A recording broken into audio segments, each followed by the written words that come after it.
Siła łemkowskiej kultury.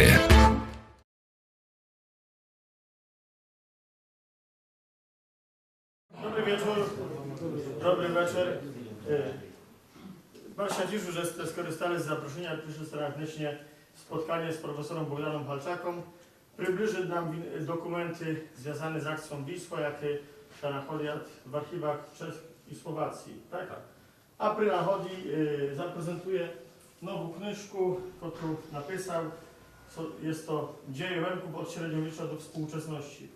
Na pewno bardzo wartościowa książka, zebrana historia Lemki, warta na pewno taką książkę sobie przydbać, bo no, mało jest takich publikacji, które by tak szeroko na temat historii Lemki, jakby opisywali.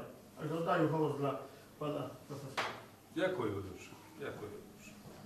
Я також хотів wszystkich привітати. Я дуже рад, що міг тут перший раз приїхати до Lemko Tower, правда, місця, о котрим я дуже чув, але тепер бачу, що це є такий правдивий Tower. No, ale no, trzeba сказати, що я не перший раз тут w Strzelcach Krajeńskich. No, колись тут в Strzelcach Krajeńskich mieszkał mi ujko Petro Cidyło. Він їздив на таксівці, пізніше поїхав до Америки. No, на жаль, że помер, так що я тут до нього приїжджав, але це було досить давно тому, правда, я був дуже маленький. Добре, а тепер хочу їм представити мою доповідь. Ну, я їм приготовив на польській мові. No, думаю, що і мені буде ліпше сказати, і ви будете ліпше розуміти. To що, починаємо.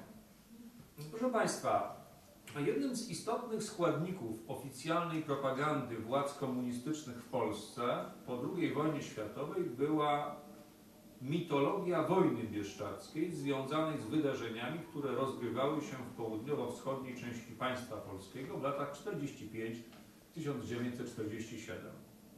Twórcą tej mitologii był niewątpliwie Jan Gerhard. W 1959 roku wydał on powieść przygodową Łuny w Bieszczadach, która spotkała się z niezwykle życzliwym przyjęciem przez władze. Kilkakrotnie wznawiana przyniosła autorowi sławę i wysoki w realiach PRL-u dochód.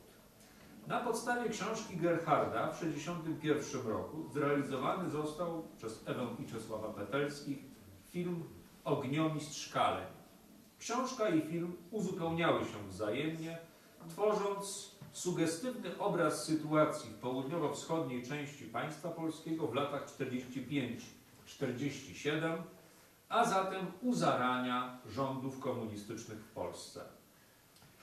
Według powieści, na czym polegał, do czego sprowadzał się obraz przedstawiany przez oba utwory?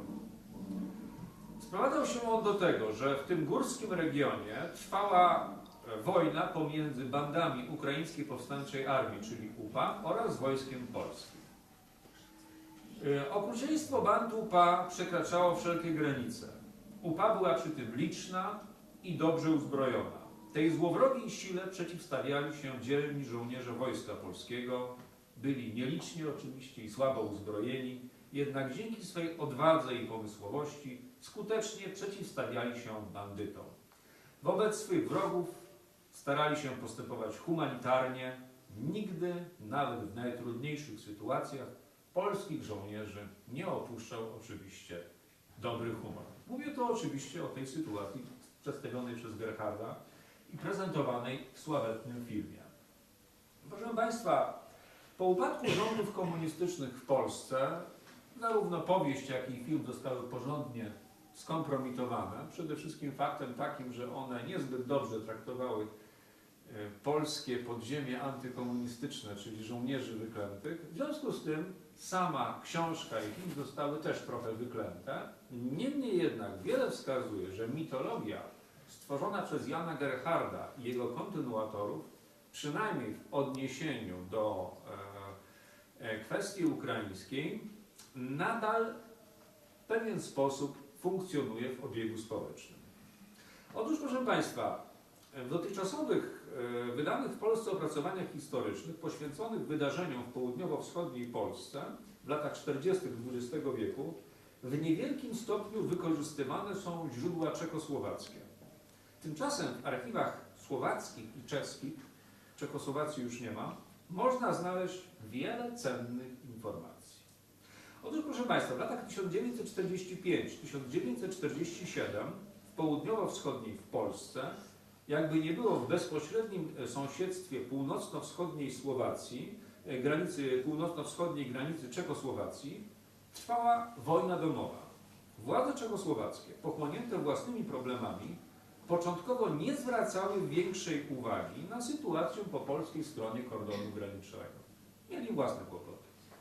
Jednak pod koniec 1945 roku władze czechosłowackie podjęły decyzję o skierowaniu na ten obszar dużych sił wojskowych celem wzmocnienia ochrony granicy z Polską. Dowództwo jednostek armii czechosłowackiej stacjonujących w północno-wschodniej Słowacji szybko zorientowało się, że aby kontrolować sytuację w górskim, lesistym, pozbawionym dobrych dróg regionie, musi posiadać dobre rozpoznanie na temat sytuacji panującej po obu stronach kordonu granicznego. W tym celu prowadzono intensywną akcję wywiadowczą obejmującą zarówno własne terytorium, jak również coś, co nazywano obcym pograniczem. Tym terminem obce pogranicze określano przygraniczne powiaty państwa polskiego. Akcję wywiadowczą prowadziły jednostki wojska, policji i straży celnej, wykorzystując w tym celu prywatne kontakty w Polsce. Wysyłano także na terytorium państwa polskiego zakamuflowanych wywiadowców, czyli szpiegów. Po polskiej stronie granicy stworzono rozbudowaną sieć tajnych informatorów. Oczywiście ci szpiedzy oraz ich informatorzy funkcjonowali oczywiście bez żadnej wiedzy polskich władz komunistycznych. Czyli był ktoś, o kim polscy komuniści nie wiedzieli, a kto patrzył im na ręce. Raporty czechosłowackich służb specjalnych zachowane w archiwach czeskich i słowackich stanowią obecnie ciekawe źródło dla historyków. A trochę tych raportów się zachowało. One są co prawda częściowo zakamuflowane. Wywiad kamufluje swoje dokumenty, nawet wtedy, kiedy one już nie są tajne, ale są już dostępne. Proszę Państwa, były to dokumenty ściśle tajne, przeznaczone dla niewielkiego grona ludzi. Autorzy raportów nie musieli się zatem posługiwać komunistyczną frazeologią. Przekazywali po prostu informację o sytuacji po polskiej stronie granicy. Nie zawsze były to informacje, to trzeba powiedzieć, rzetelne. Na przykład wywiadowcy czechosłowaccy okazywali się niezbyt biegli w geografii Rzeczypospolitej. Mylili nazwy miejscowości. Często przekręcali polskie i ukraińskie nazwiska. Niektóre pomyłki owych szpiegów miały czasami bardzo zabawny charakter. Na przykład w jednym z takich szpiegowskich raportów donoszono, że w tej i tej okolicy działa oddział UPA, którego dowódcą jest człowiek o pseudonimie Druże Komandyry. Oczywiście, prawda, Druże Komandyre, czyli druhu komendancie, to była forma zwracania się do dowódcy WPA. Widocznie szanowny szpieg słyszał, jak partyzanci mówili do swojego dowódcy Druże Komandyre i myślał, że to jest jego pseudonim. Prawda? Tak przekazał, to takie pomyłki, przekręcenia zdarzały się wielokrotnie. Proszę Państwa, szanowni szpiedzy nie wykazywali też skłonności do działań obarczonych dużym ryzykiem, jak na przykład wykradanie tajnych dokumentów. Podstawą źródłową ich raportów były najczęściej wiadomości zasłyszane w trakcie prowadzonych rozmów.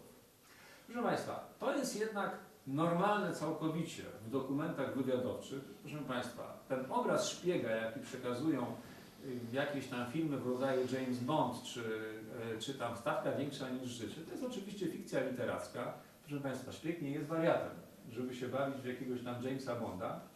Też człowiek i narażać się nie lubi. Nie lubi więc wykonywać jakichś tam działań, które mogłoby go na przykład narazić na więzienie albo i na śmierć. Więc porządny szpieg nie pcha się, nie wsadza palca między drzwi, w kłopoty się nie pcha. On tylko krąży, uszy ma otwarte i dużo słucha. Potem pisze raporty, potem je przekazuje, ale jak jest dobry analityk w centrali, to on te wszystkie informacje zbiera do kupy i czasem potrafi z tego stworzyć całkiem niezły obraz. Proszę Państwa, analiza tych raportów szpiegowskich wymaga od historyka ostrożności. Niemniej jest to źródło cenne. Przede wszystkim dlatego, że strona czechosłowacka nie była silnie zaangażowana w trwający w Polsce konflikt. Oficjalnie władze czechosłowackie popierały oczywiście komunistyczne władze polskie. Armię rządową, czyli Wojsko Polskie, uznawano za sojuszniczą, a oddziały podziemia polskiego i ukraińskiego były siłami wrogimi, czego nie ukrywano. Proszę Państwa, cóż, Czechosłowacja znajdowała się w bloku radzieckim i nawet gdyby władze czechosłowackie chciały zachować się inaczej, to nie mogły. Druga sprawa, oni na przykład mieli podstawy, żeby obawiać się UPA, bo przecież mieli mniejszość ukraińską też w północno-wschodniej Słowacji i bali się na przykład przeniesienia tej działalności partyzanckiej na teren północno-wschodniej Słowacji, a nikt wojny domowej nie lubi. Bali się także możliwości przeniesienia na przykład działań przez polskie podziemie antykomunistyczne na teren Czechosłowacji, bo tam też byli antykomuniści. A poza tym jeszcze, prawda, to szanowni partyzanci wyprawiali się do nich po zdobycie prowiantu, czyli dokonywali rabunków, prawda, co dając się oczywiście we znaki miejscowej ludności, w związku z czym nie mieli podstaw, szanowni, prawda, przedstawiciele władz czechosłowackich, aby za bardzo sympatyzować ani z partyzantami polskimi, ani z partyzantami ukraińskimi. Jednak oficjalne stosunki polsko-czechosłowackie, mimo teoretycznie braterstwa broni, nie układały się wcale najlepiej. Między obu krajami istniał spór graniczny o teren Spisza, Orawy, Śląska Cieszyńskiego, ziemi kłodzkiej i zarówno Czesi, jak i Słowacy odnosili się do Polaków bez wielkiej sympatii. Czechosłowaccy funkcjonariusze państwowi nie byli obiektywni, lecz analizowali rozgrywające się w Polsce wydarzenia w sposób stosunkowo spokojny i wyważony. Czego nie można powiedzieć, trzeba powiedzieć ani o dokumentach polskich, ani o jakichś źródłach ukraińskich, ani też o źródłach radzieckich, bo to były strony bezpośrednio zaangażowane w konflikt.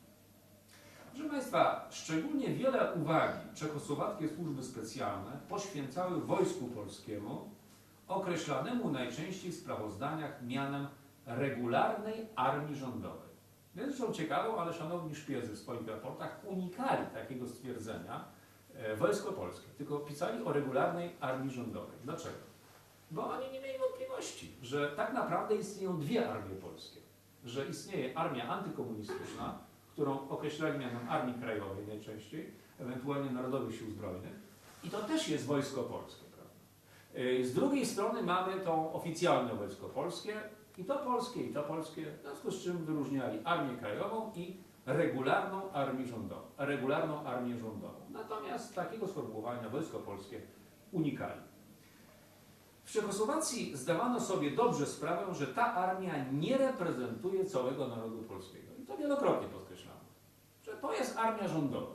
To nie jest armia polska jako taka, tylko to jest jakaś tam armia rządowa. Proszę Państwa, czechosłowackie służby specjalnie bardzo krytycznie oceniały wartość bojową owej regularnej armii rządowej. W jednym z raportów stwierdzono, tu cytuję: nie posiada wysokiej wartości bojowej, ma niskie morale i jest słabo wyszkolona. I faktycznie armia ta, chociaż oficjalnie polska, była, zdaniem czechosłowackich służb specjalnych, dowodzona w rzeczywistości przez radzieckich oficerów. Tu jeden z raportów stwierdza następująco. Kadra dowódcza w polskiej armii jest następująca. Żołnierzami, podoficerami i oficerami do rangi dowódcy batalionu są Polacy. Dowódcy wyższej rangi to oficerowie rosyjscy. Fakt, iż wojsko polskie było dowodzone faktycznie przez oficerów radzieckich, nie wpływał pozytywnie wcale na relacje polsko-radzieckie. Wśród polskich żołnierzy i oficerów, według opinii czechosłowackich służb specjalnych, panowała, jak stwierdzono, nienawiść przeciwko Rosjanom, Żydom i komunistom. Jeden z wywiadowców po powrocie z rozeznania po polskiej stronie granicy następująco podsumował swoje obserwacje. Tu cytuję. Stwierdzono, że morale w polskiej armii jest takie, że gdyby doszło do wojny, to polscy żołnierze walczyliby przeciwko ZSRR. Oczywiście to jest przekład z języka słowackiego, bo to one są w oryginale w języku słowackim. Proszę Państwa, według raportów fatalnie przedstawiała się kwestia aprowizacji regularnej armii rządowej. Jak stwierdzono w jednym z raportów, cytuję: nie mają kuchni polowych ani zapasów prowiantu, korzystają z miejscowych zasobów, rekwirują i grabią, co się tylko da. Są zakwaterowani po domach, w grupach po 6-8 osobowych. Gospodyni musi im gotować. Na skutek tego bardzo cierpi morale polskich żołnierzy, a postawa ludności cywilnej, zarówno polskiej, jak i ukraińskiej, wobec polskiej armii jest w najwyższym stopniu niechętna. Polski żołnierz od utworzenia armii po dzień dzisiejszy nie dostaje żadnego przydziału lub jest on tak mały, że żołnierz w żaden sposób nie może z niego wyżyć. Jest zatem zmuszony bezprawnie rekwirować, grabić i kraść. Za zabrany towar nie płaci. Z tego powodu relacje między cywilami i armią są skrajnie wrogie. Kiedy ludność cywilna dowiaduje się, że ma przybyć polskie wojsko, natychmiast wszystko ukrywa i zakopuje. Tu cytat się kończy. Zdaniem autora raportu, panująca w polskim wojsku bieda wywoływała demoralizację żołnierzy, przejawiającą się skłonności do przekupstwa. Tu cytuję. We wsi Zawróz w okolicach Leska polski żołnierz za 300 zł uwolnił szpiega UPA, którego eskortował do dowództwa. Takie przypadki są na porządku dziennym. Przede wszystkim jednak demoralizacja żołnierzy przejawiała się skłonnością do rabunku. Ofiarą tego procederu padała przede wszystkim ludność ukraińska, która nie mogła liczyć na żadną ochronę ze strony komunistycznych władz. Trzeba przy tym powiedzieć, że w tych raportach nie wyróżnia się Łemków, ewentualnie Rusinów, czy tam Ukraińców. To wszystko w tych raportach są Ukraińcy. Zarówno po jednej, jak i po drugiej stronie granicy. Nawet w jednym z raportów pojawia się określenie Polska Ukraina. To znaczy dla odróżnienia od Ukrainy radzieckiej posłużono się pojęciem Polska Ukraina, czyli te tereny prawie przygraniczne to Ukraina Polska, a tam gdzieś dalej to jest Ukraina radziecka. Co prawda takie określenie pojawiało się rzadko, ja pamiętam tylko chyba z jednego dokumentu takie określenie. Otóż proszę Państwa, ofiarą tego procederu padała ludność ukraińska. Dlaczego? No bo jej przecież nikt nie broni. Rabowanie Polaków no też owszem występowało, ale za Polakami ktoś mógł się mimo wszystko wstawić. Natomiast za ludnością ukraińską przecież nie wstawiał się nikt. W jednym z raportów czechosłowackich stwierdzono, że żołnierze regularnej armii rządowej, tu cytuję, swoją działalność ograniczają do rabowania ukraińskiej ludności cywilnej. W innym z raportów opisano ten proceder dokładniej. Tu cytuję. Kiedy polskie wojsko przychodzi do wsi, gdzie mieszka ludność narodowości ukraińskiej, wówczas ją otacza. Większa część wchodzi do wsi i zabiera produkty żywnościowe, dobytek, odzież, maszyny do szycia i wszystkie bardziej wartościowe rzeczy, przeznaczone do użytku domowego albo narzędzia gospodarcze. Jeśli właściciele próbują bronić swego mienia, są bici. Rabunek ukraińskich wsi, prowadzony przez polską regularną armię rządową, według opinii czechosłowackich obserwatorów, miał na celu nie tylko zdobycie zaopatrzenia, lecz również był środkiem presji wywieranej na ludność ukraińską w celu wymuszenia wyjazdu na radziecką Ukrainę. Niekiedy oddziały wojska udawały cywilne bandy rabunkowe. W jednym z raportów stwierdzono, tu cytuję, polskie jednostki mają specjalne oddziały, tak zwane ekspedycje karne. W oryginalne to jest karne ekspedycje. Członkowie tych oddziałów noszą ubrania cywilne, tylko płaszcze mają wojskowe. Posiadają broń pochodzącą sprzed 1939 roku. Te jednostki są największym postrachem Ukraińców w Polsce, ponieważ obchodzą się z nimi nieludzko.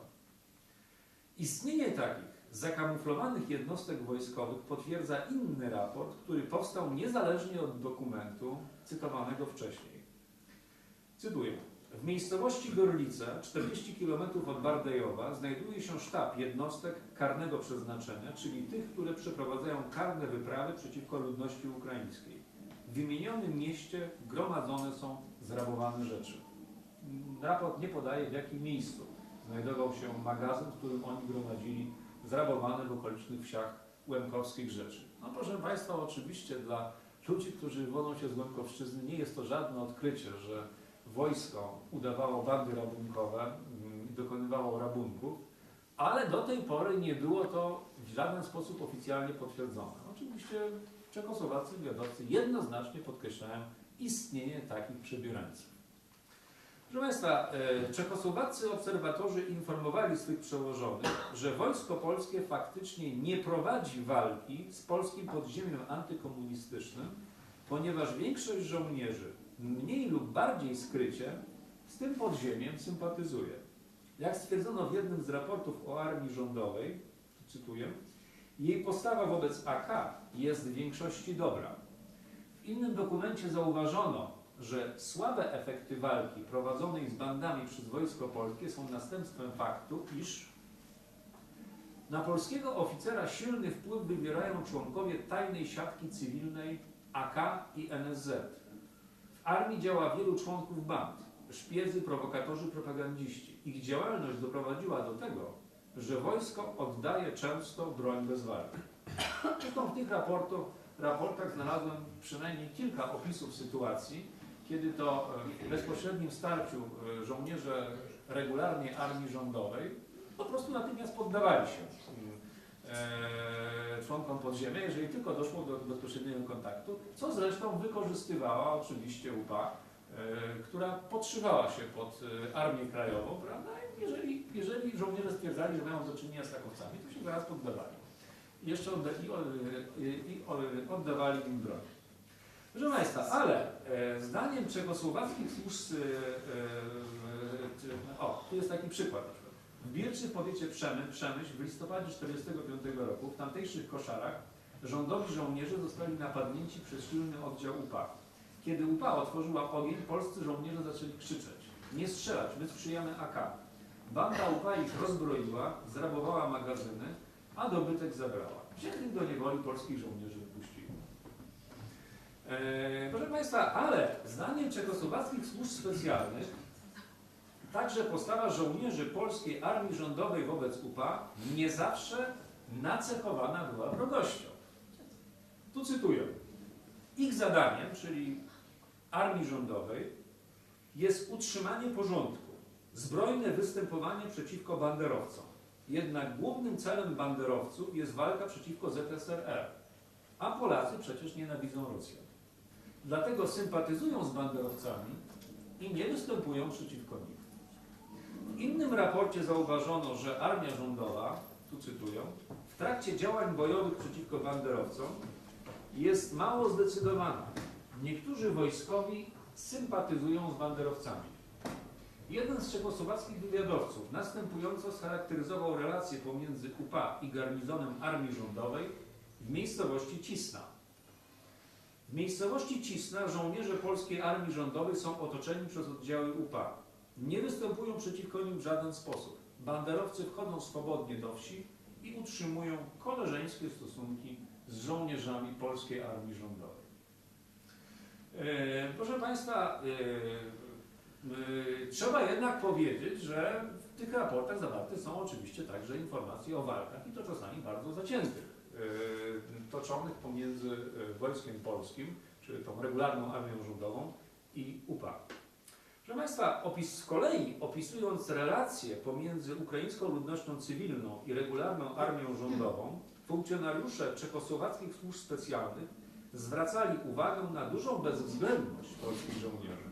I ten wątek pojawia się wielokrotnie w analizowanych dokumentach. Tu cytuję. Ludność na północ od naszych granic, w większości pochodzenia ukraińskiego, żyje bez prawnej ochrony. Nie utrzymuje żadnych przydziałów, lecz jest systematycznie rabowana przez polskie wojsko. Nie zawsze jednak żołnierze poprzestawali na rabunku. Niekiedy, zdaniem czechosłowackich wywiadowców, dochodziło do czynów bardzo drastycznych. Tu cytuję. W dniach od 21 do 23 stycznia polskie wojsko wysiedlało w rejonie Sanoka ludność narodowości ukraińskiej. Wysiedlenie miało charakter przymusowy. Domy Ukraińców opieczętowano, a mieszkańcy zostali doprowadzeni do rosyjskiej komisji przysiedleńczej. Ta przyjęła jednak tylko tych, którzy stwierdzili, że przysiedlają się dobrowolnie. Pozostałych pobito i odesłano z powrotem. Do swoich domów nie mogli jednak wrócić, ponieważ wojsko ich nie wpuściło. Większość z nich uciekła w góry, gdzie wstąpili do Ukraińskiej Powstańczej Armii. W dniach 23-24 stycznia 1946 roku polskie wojsko wyganiało ludność ukraińską z Sanoka, Baligrodu i Nowego Zagórza. Tam, gdzie ludność usiłowała stawiać opór, polskie wojsko paliło zabudowania. Do ludzi, którzy usiłowali gasić swoje domy, strzelano z karabinów maszynowych. Rannych pozostawili bez pomocy na śmierć. Wielu ludzi zbiegło w góry, gdzie przyłączyli się do banderowskich oddziałów. Dnia 23 stycznia 1946 roku przyszedł do miejscowości Surowica i Moszczaniec, 18 km od Rymanowa, polski oddział wojskowy. Miejscowej ludności żołnierze zabrali konie, krowy, owce, ubrania itd. Podobny oddział karny przyszedł w dniu 24 stycznia do miejscowości Wisłok Wielki. Podpalili dom Andrzeja Betleja, którego postrzelili w prawą rękę i zastrzelili mu 4-letnią córeczkę. Potem spalili 36 domów. Dobytek i ubrania zabrali. 6 cywilów zostało zabitych, a 4 raniono. Żołnierze mówili po polsku.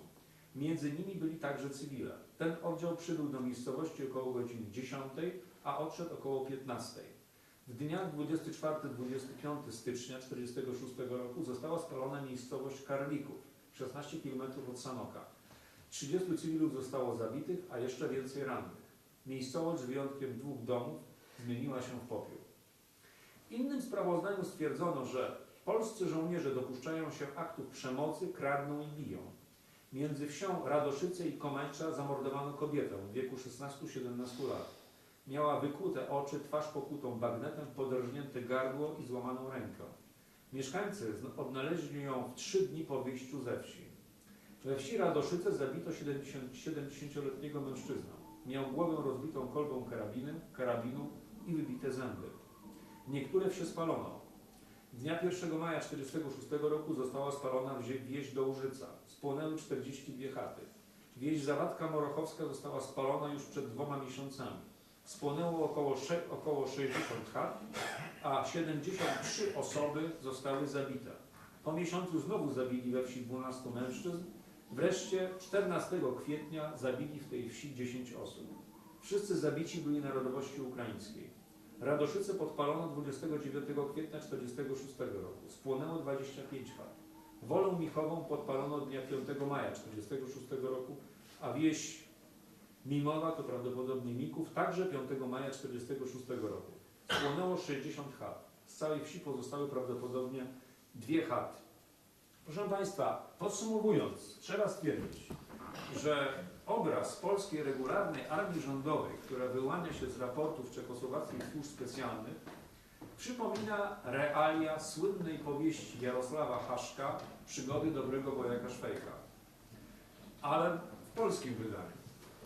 Formalnie polska armia dowodzona była faktycznie przez radzieckich oficerów, przebranych w polskie mundury, nie znających nawet języka polskiego. Tymczasem żołnierze polscy nienawidzili w większości Rosjan.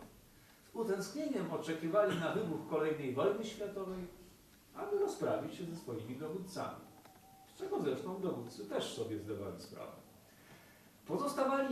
Żołnierze pozostawali natomiast w dobrych relacjach ze swoim oficjalnym przeciwnikiem, polskim podziemiem antykomunistycznym, a nawet UPA. Jeśli chodzi tutaj o UPA, to trzeba powiedzieć, że występuje tu pewna sprzeczność, bowiem z jednej strony mamy do czynienia z informacjami o dobrych relacjach z UPA, przynajmniej niektórych oddziałów, inne z kolei mówią o ogromnej brutalności wobec ukraińskiej ludności cywilnej. Można to wytłumaczyć tylko w ten sposób, że po prostu ta regularna armia rządowa była podzielona na garnizony. I faktycznie dowódca każdego garnizonu prowadził własną politykę. Jedni próbowali się dogadać z działającymi w pobliżu oddziałami UPA, żeby uniknąć kłopotu, woleli się dogadać w jakiś tam sposób. Inni z kolei szli na konfrontację, atakowali ludność cywilną, o której oczywiście dobrze wiedzieli, że pomaga partyzantów. Poza tym wiele zależało też, skąd wywodzili się ci żołnierze. Prawda? Jeżeli część tych żołnierzy miała jakieś zadry własne z ludnością, z Ukraińcami, to w tym momencie występowało prawdopodobnie zjawisko swoistego wyrównywania porachunków. Niemniej, w świetle raportów czechosłowackich służb specjalnych odnośnie sytuacji w południowo-wschodniej Polsce, powieść Jana Gerharda nie ma po prostu żadnej wartości jako źródło historycznego poznania. To wyłącznie przykład literatury propagandowej, zresztą trzeba powiedzieć, że o dosyć miernych wartościach artystycznych. Proszę Państwa, być może zainteresowała Państwa omawiana przeze mnie problematyka i może będą jakieś pytania, chętnie na nie odpowiem, ale proponowałbym tutaj taką małą przerwę, no bo opracowań poświęconych historii omawianej przez nas no, wcale nie brakuje. I tutaj już ksiądz wspomniał o mojej książce Dzieje Łemków od średniowiecza do współczesności. Co prawda analizuje w nim no, oczywiście w sposób taki trochę ogólny historię Łemków jeszcze od średniowiecza, ale oczywiście sięgam aż do czasów współczesnych. No i tutaj mam na przykład taki fragment. Łemkowskie watry w Michałowie i Żdyni nie należą do jedynych w Polsce. Od 1991 roku Stowarzyszenie Miłośników Kultury Łemkowskiej Lemko Tower organizuje watrę w Ługach. Impreza gromadzi co roku ponad 1000 gości przybywających przede wszystkim z regionu, ale także bardziej odległych miejscowości, a nawet z zagranicy. Pod patronatem stowarzyszenia działa popularny wśród Łemków zespół muzyczny Lemko Tower. Organizacja prowadzi także działalność wydawniczą. Także tutaj o Lemko Tower też troszkę napisałem. Proszę Państwa, no cóż, oczywiście, prawda, książka ma swoją cenę, to jest 25 zł. To nie dla mnie, tylko dla wydawnictwa Tyrsa. Ja jestem tutaj w tym momencie tylko agentem, że tak powiem, wydawniczym. A mam też, gdyby kogoś to interesowało, trochę egzemplarzy takiej książki, którą przygotowałem wspólnie z moim kolegą Stefanem Dudrą, Tożsamość Narodowa Łemków. To jest taka niewielka broszurka. Oczywiście cena jest niższa, to jest 10 zł. Proszę Państwa, o co chodzi? Otóż, no cóż, ja jestem takim Łemkiem opcji proukraińskiej, a Stefan Dudra jest opcji takiej autonomicznej i często żeśmy się kłócili. W związku z tym doszliśmy do wniosku, że po co mamy się kłócić na darmo, niech będzie z tego jakiś pożytek. I obaj napisaliśmy taką broszurkę, prawda? Przy czym ja napisałem taki rozdział Łemkowskie stawanie się cząstką narodu ukraińskiego, a Stefan Dudra Łemkowskie stawanie się narodem. Czyli nie ingerowaliśmy sobie wzajemnie w tekst. On napisał z jednej strony, a ja napisałem tak z drugiej strony. No to się stosunkowo rzadko zdarza, ale też chcieliśmy pokazać, że to nie jest tak prawda, bo wśród polskich naukowców to się wytworzyło taka opinia, że Łemkowie to się tylko kłócą. No, zdarza się, że między sobą rozmawiają też no, całkiem spokojnie, całkiem rzeczowo. Bywają wyjątki od reguły. Dobrze. No jakby ktoś podrywował Bilszek Dyżok, no to dystrybucją zajmuje się wydawnictwo Tyrsa w Warszawie. Wydawnictwo Tyrsa, tam kontakt jest możliwy drogą w internecie znajduje się adres i tam można zamówić albo drogą mailową, albo telefonicznie i oni wtedy przysyłają, tylko tam doliczają chyba 5 zł dodatkowo za koszty wysyłki. Ewentualnie no tutaj, prawda, można sprowadzić jakiś większy transport, jakąś paczkę z wydawnictwa. No niestety więcej nie przywiozłem, bo więcej nie miałem, prawda. tutaj no, wydawnictwo nie przewidywało, że będzie większe zapotrzebowanie, to byśmy wzięli, przyniosli. Dobrze. Proszę Państwa,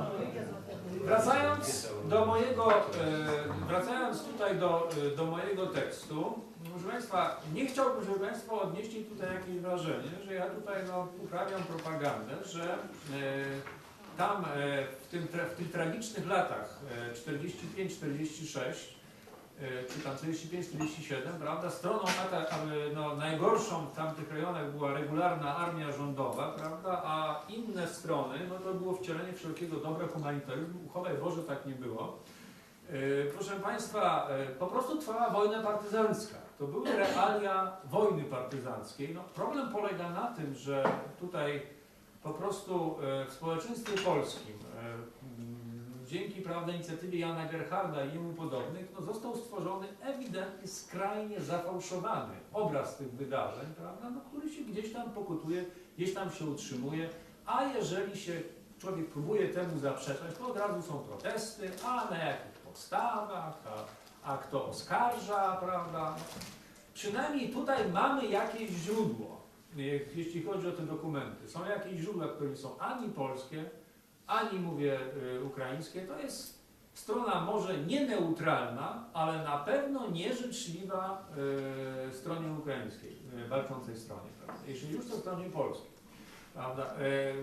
Cóż, szpiedzy pisali po prostu to, co widzieli, bo to i szpiedzy, i ich informatorzy, bo to nie byli oczywiście filozofowie. Oczywiście do tych raportów trzeba się też odnosić z pewną ostrożnością. Dobrze, tyle miałbym mniej więcej do powiedzenia. Proszę Państwa, czy są może jakieś pytania, uwagi? Proszę bardzo. Chciałem spytać, czy Pan Profesor ma jakieś badania na temat tego, jaka była świadomość w całym społeczeństwie polskim na temat tego, co się wydarzyło w tamtych czasach i dzisiaj? Czy w ogóle jest jakiś przekaz w stronę Owszem, tak. społeczeństwa? Takie badania są prowadzone. Były prowadzone i prowadzone są. Jaka była świadomość w społeczeństwie polskim? Tutaj trzeba odróżnić społeczeństwo polskie tam z terenów południowo-wschodnich, czy z wsi, prawda, graniczących, prawda, z wsiami łemkowskimi, czy tam z wsiami bojkowskimi. I no cóż, oni się doskonale orientowali, co się działo. Proszę Państwa, dlaczego? No bo w tych wydarzeniach, co tu dużo mówić, oni dopatrywali się konkretnych korzyści. No to były sytuacje, że wręcz domagano się wysiedlenia ludzi tam z jakiejś tam określonej wsi.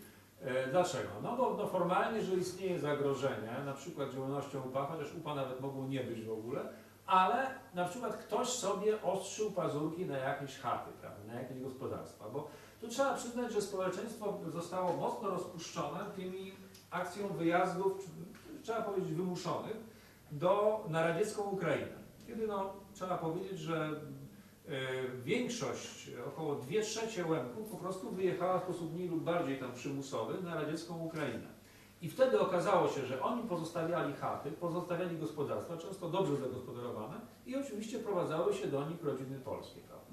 A potem nagle się okazywało, że tu gdzieś obok jest dobre gospodarstwo, a tam mieszkają na przykład Łemkowie, prawda? A dobrze byłoby tam brata ulokować, prawda, kogoś i tak dalej. Więc tu pojawiały się rachuby. Dalej formowały się bandy rabunkowe, które dokonywały rabunków u miejscowej ludności, bo oni sobie dobrze zdawali sprawę, że tej ludności przecież nikt nie będzie bronił.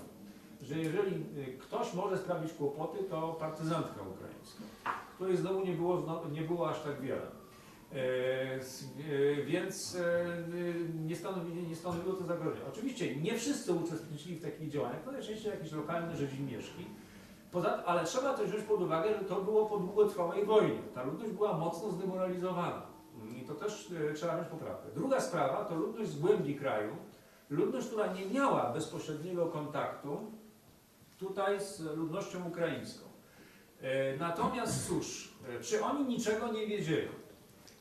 Proszę Państwa, ja czytałem jakieś wspomnienia czy relacje polskiego oficera, który w tym czasie przebywał bodajże w Kożuchowie i nie miał w ogóle żadnego kontaktu, ale on odnotował, że na przykład jego koledzy, którzy byli na tej wojnie, prawda, gdzieś tutaj w południowo-wschodniej Polsce, opowiadali straszne rzeczy.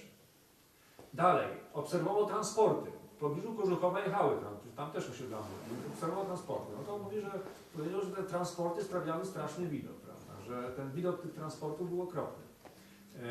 Tutaj widzieli te transporty. Także jest rzeczą niemożliwą, żeby nie mieli żadnej orientacji co do tego, co się działo w południowo-wschodniej Polsce, żeby ten jednostronny obraz przyjmowali, no tak całkowicie że tak powiem, na wiarę, żeby tak jednostronnie. Ale mówię, z drugiej strony, no, przyjmowanie takiego jednostronnego obrazu, zmanipulowanego tych wydarzeń, no, było im po prostu na rękę. Jak nam ktoś coś wiedział, to czasami wolał milczeć. No, natomiast jeśli chodzi o czasy współczesne, to trzeba powiedzieć, że wśród młodego pokolenia w społeczeństwie polskim, które nie miało już żadnego kontaktu z tymi wydarzeniami, no, obserwujemy tendencję do rzeczywiście traktowania takiego zmitologizowanego obrazu tych wydarzeń, które rozgrywały się tam w południowo-wschodniej Polsce, w sposób no, taki rzeczywisty, prawda? W sposób no, taki, że brania tego dosłownie za rzeczywistość. No cóż, no, społeczeństwo polskie, prawda, są robione badania na temat postawy wobec ludności ukraińskiej i no, odnosi się tutaj do nich niechętnie. No, trzeba powiedzieć, że nawet w środowisku historyków przekazywanie jakiegoś innego spojrzenia na takiego, można powiedzieć, że wśród polskich historyków wytworzyła się swoista maniera pisania o tym konflikcie polsko-ukraińskim, który miał miejsce w latach II wojny światowej oraz w okresie późniejszym. I to jest taka specyficzna maniera. Jeżeli ktoś nawet pisze inaczej trochę niż to zostało zawarte, na przykład już naraża się na kłopoty. Na przykład ja byłem kiedyś na konferencji, rozmawiałem tutaj z polskimi historykami, no to wręcz mi powiedzieli. Mówi, co, słuchajcie, ja bym to zapytałem wprost, słuchajcie, czy wy naprawdę nie wiecie, co się tam działo? Nie wiemy. Ale mówi, to dlaczego tego nie piszecie? Mówi, człowieku, ty chcesz, żeby nas wyzywali od Ukraińców? To tu są w Polsce pewne środowiska, które mają taką taktykę. Jak któryś z polskich historyków, prawda, zaczyna coś nie tak pisać, wtedy się go wyzywa od Ukraińców. Prawda? Czy daje się w zręczny sposób do zrozumienia, że to jest Ukraińców? Prawda? Co go naraża z kolei na kłopoty. Na przykład w swoim czasie taki historyk Grzegorz Motyka próbował trochę inaczej, to wówczas na przykład zaczynano w części czasopism publikować jego nazwisko, jego dane jako Chrycko Motyka. I to wystarczyło. Także obecnie Grzegorz Motyka pisze już zupełnie inaczej. Prawda? Także już wie, jak trzeba pisać i tak pisze. Natomiast jeżeli chodzi o mnie i moich kolegów z Ukraińskiego Towarzystwa Historycznego, bo mamy w Polsce Ukraińskie Towarzystwo Historyczne, no to cóż, z nas Ukraińców już nie zrobią, prawda? Nas wyzywają od banderowców. Czy przepraszam, od neobanderowców. Ich sprawa. Tyle mogę powiedzieć. Proszę bardzo. Chcę powiedzieć jeszcze, bo znana jest skala i jaka liczba tych ręków została z tamtych stron w tym czasie przesiedlona na zachód. I jeśli wiadomo, w jakie tereny, to jaki jest podział. Rozumiem, że tutaj te części zachodnie to jest główna część, ale mówi się koło brzegu, tak, w okolicach morza. Trzeba powiedzieć, że jest tak, jeśli chodzi o liczbę łemków, to teraz tak, zależy, tu są rozbieżności, bo zależy kogo do łemków zaliczymy. Na przykład ukraińskie, tak, w opracowaniach ukraińskich, czy historyków ukraińskich, nawet tych z Polski, najczęściej bierze się za Łemkowszczyznę obszar sięgający do rzeki San. Mniej więcej do rzeki San, bo tak z historycznego punktu widzenia za Łemkowszczyznę Ukraińcy uważają, oni w ogóle wyróżniają Łemkowszczyznę północną, czyli tą polską, i Łemkowszczyznę południową, czyli znajdującą się w północno-wschodniej Słowacji. inaczej Preszowszczyzna. Tutaj to jest Łękowszczyzna północna, a zachodnią granicę wschodnią granicę Łękowszczyzny to w tradycji ukraińskiej tworzy rzeka San i rzeka Laborec.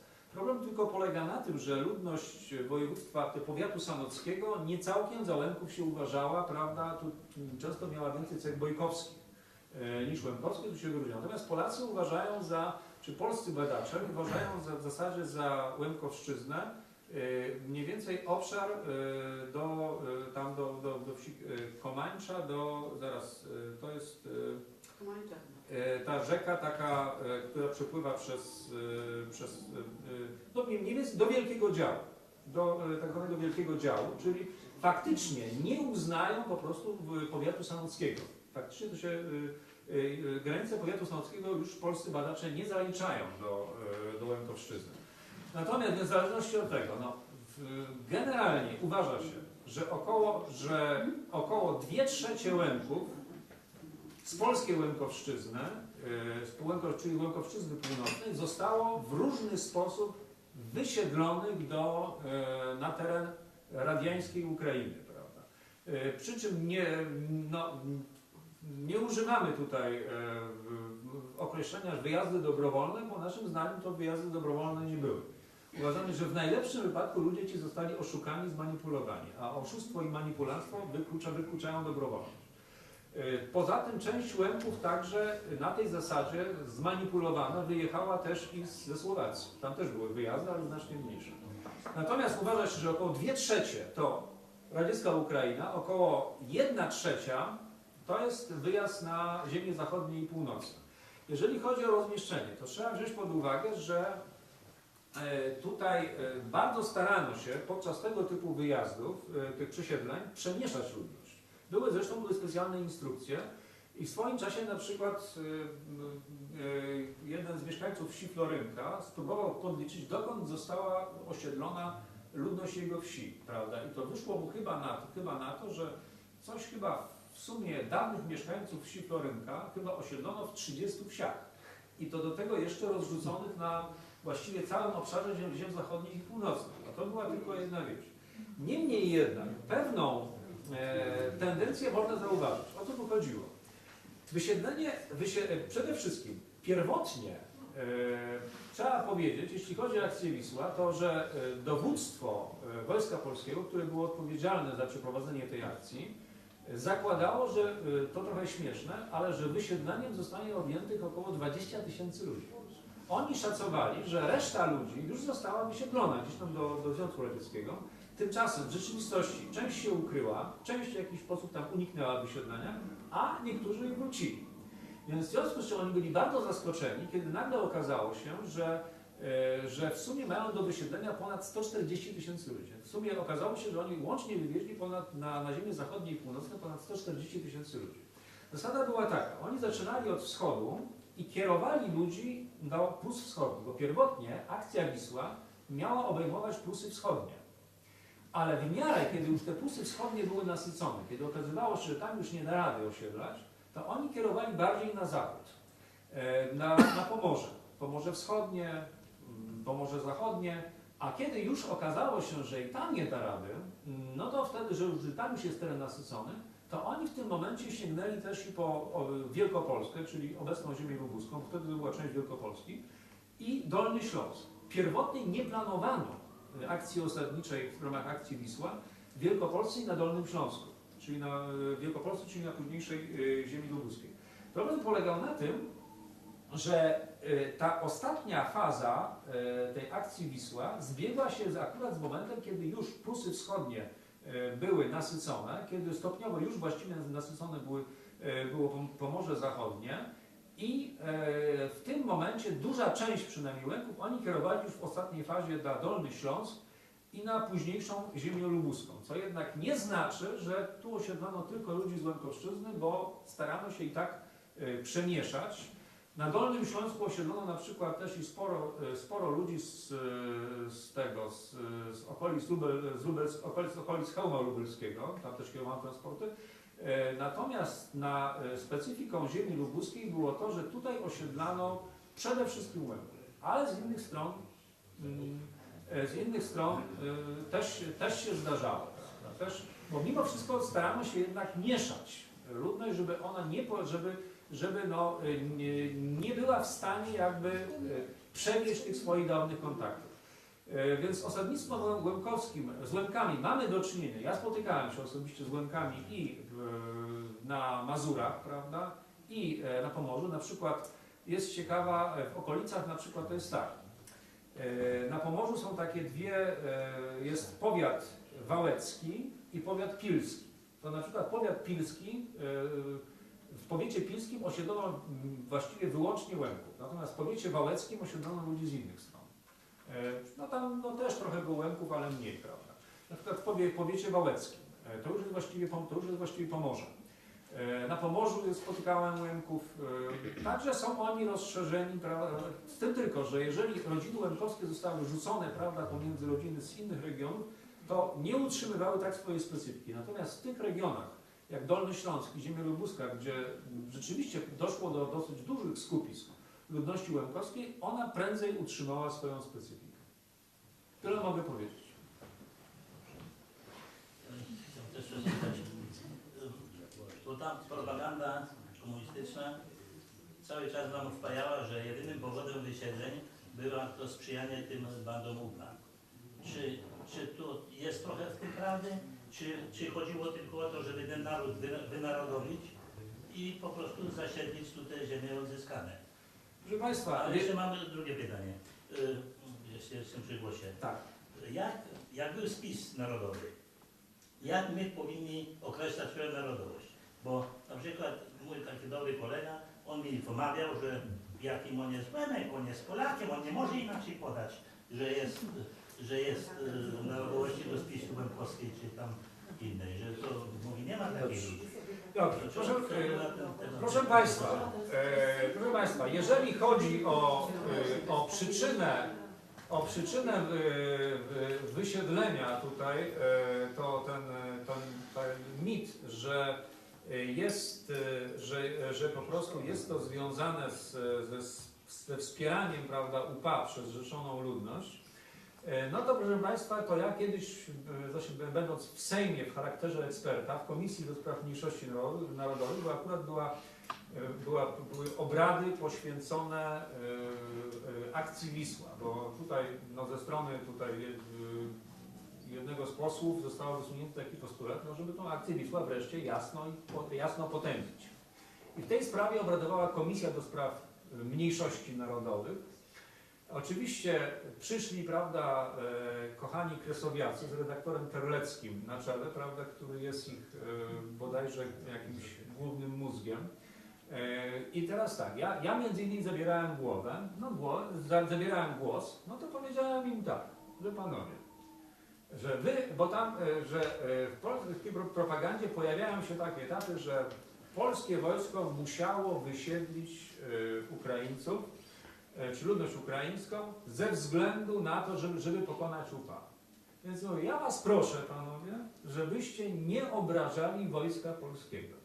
Żebyście mieli jakiś szacunek dla tej armii, która może była nie najlepsza, może dowodzona przez Rosjan, ale to jednak składała się z polskich żołnierzy. Ja mówię, słuchajcie, przecież wy z tych żołnierzy, biorąc pod uwagę, że tam w 1947 roku na jednego członka podziemia przypadało 20 żołnierzy polskich, bo takie były proporcje, to było 1 do 20, a do tego jeszcze pozostawała armia, prawda, NKWD, które pilnowało granicy wschodniej, do tego jeszcze armia czechosłowacka, która pilnowała granicy południowej, plus do tego jeszcze można było ściągnąć dodatkowe siły, gdyby sytuacja tego wymagała, to jeżeli w takiej sytuacji nie mogła sobie armia poradzić inaczej, niż przez całkowite wysiedlenie ludności, to najwięksi patałachy nad patałachami. Więc mówię, wy ośmieszacie tą biedną armię, nie róbcie z nich aż takich idiotów. Z tego wszystkiego, prawda. Wściekli się na mnie strasznie. Później w jednym z czasopism mnie tak objechali, ale od tego czasu, o dziwo, jakoś tego argumentu nie słyszę. Przynajmniej w środku masowego przekazu. Proszę Państwa, argument jest niepoważny, biorąc pod uwagę choćby to, że po pierwsze wysiedlono także z rejonów, gdzie UPA nie działała i działać nie mogła, na przykład Rusz Szlachtowska, gdzie tam ktokolwiek słyszał o UPA, I gdzie tam w ogóle mogła działać? Druga sprawa, proszę Państwa, przecież wysiedlano także ludzi walczących z UPA, działaczy komunistycznych, prawda, żołnierzy, rodziny żołnierzy, ubeków narodowości ukraińskiej, byli tacy, ich też wysiedlono razem z rodzinami, z czego organizatorzy tej akcji nigdy nie potrafili się wytłumaczyć, najdłużyli jakieś niestworzone rzeczy, że nie chcieliśmy spalać żadnych różnic, coś tam, proszę Państwa, to się kupy nie trzyma. Natomiast dlaczego wysiedlono? Proszę Państwa, sami inicjatorzy tej akcji tak naprawdę nigdy tego dokładnie nie wyjaśnili. Zawsze udzielali jakichś wykrętnych odpowiedzi. Możemy się jedynie domyślać. Proszę Państwa, tutaj nakładały się takie sprawy jak to, że trwał, proszę Państwa, to jest nie tylko tak, że Ukraina, że nacjonaliści ukraińscy spod znaku OUN dążyli do utworzenia państwa ukraińskiego, zagarnięcia czy tam przyłączenia do niego tam ziem południowo-wschodnich, ale proszę Państwa, takie idee wysuwali także i komuniści ukraińscy. Proszę Państwa, znane są memoriały np. Chruszczowa, Woroszyłowa, uchwały domagające się przyłączenia Łękowszczyzny do Radzieckiej Republiki Ludowej. Dopiero Stalin to twardo uciął. Czyli ze strony komunistów ukraińskich też były takie postulaty. Komuniści ukraińscy wcale nie byli tacy znowu życzliwi Polakom. Więc mogła tu być jakaś obawa, że w sprzyjających okolicznościach komuniści ukraińscy mogą dążyć do przyłączenia tych terenów. Moim zdaniem decydującą rolę odegrały tu w istocie dwa czynniki. Pierwszy czynnik to taki, że władza miała problemy z ludnością polską. Bo proszę Państwa, problem w południowo-wschodniej Polsce polegał tak, niestety, ale jeśli tam byli komuniści, to głównie wśród Łęków, że najbardziej życzliwa wobec komunistów ludność to była ludność łękowska. Większość działaczy PPR-u w południowo-wschodniej Polsce to byli Łękowie. I mamy dokumenty takie, na przykład uchwały komitetów PPR-owskich proszących, żeby nie wysiedlać Łęków, bo im wszyscy członkowie uciekną. Przecież Polacy do PPR-u nie należeli w południowo-wschodniej Polski. To najbardziej konserwatywna, najbardziej reakcyjna część Polski, która prawda, słuchała głównie AK.